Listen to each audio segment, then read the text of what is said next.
All right, let's continue our discussion about solving exponential equations.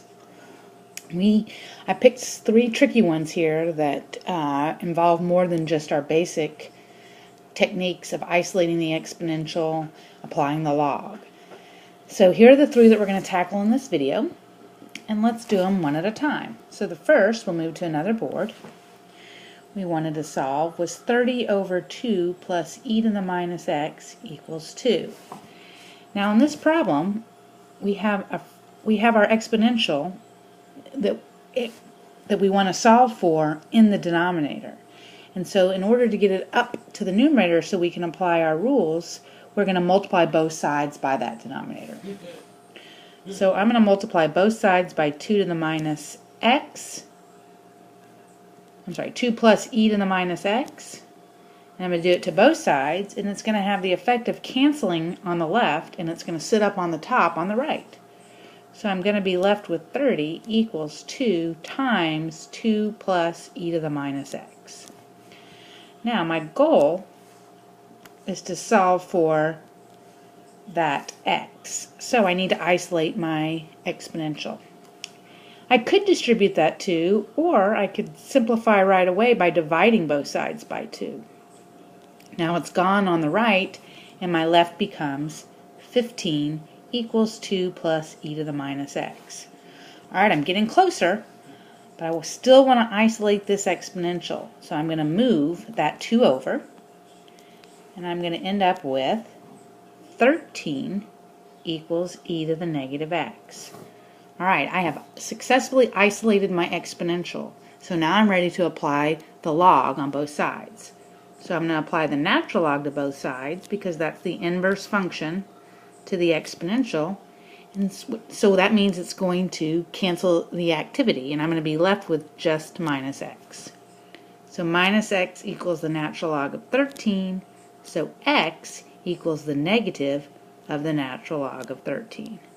And that's the final answer for this equation.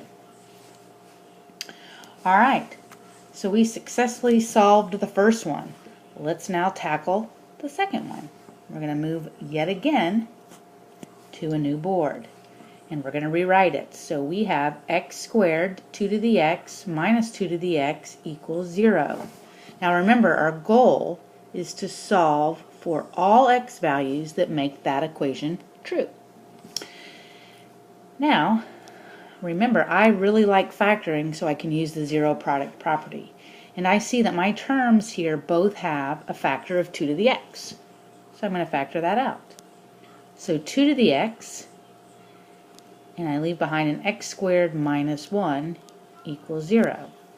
Now, according to the zero product property, this means 2 to the x equals 0, or x squared minus 1 equals 0. Now, this one right here, I know that never occurs because I mentally have in my head the graph of the exponential, and I know that it never crosses the x-axis.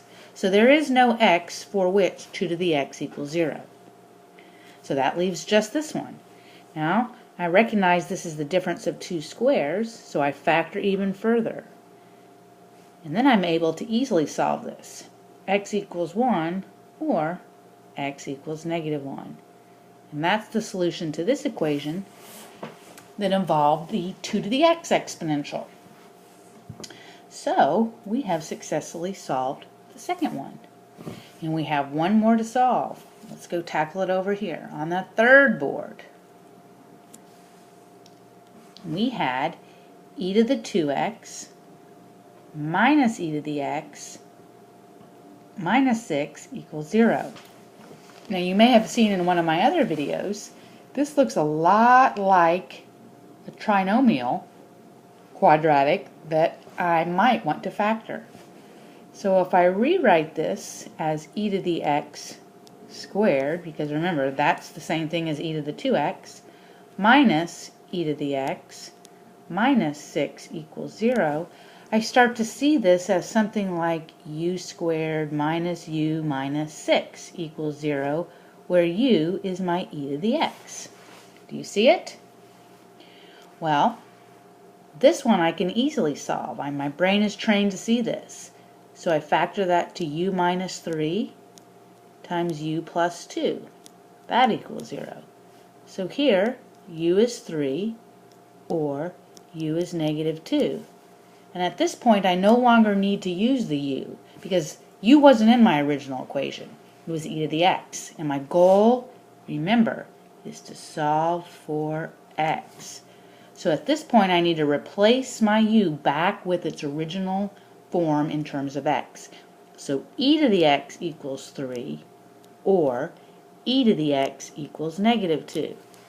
And again, I have the memory of my exponential function in my head, and I know this never occurs because the exponential function sits above the x-axis. It will never be negative 2. So that leaves just this one. And I apply the natural log to both sides. And I discover that x is the natural log of 3. Woohoo! So going back to our original board, we have now successfully solved all 3 equations for some tricky exponential equations.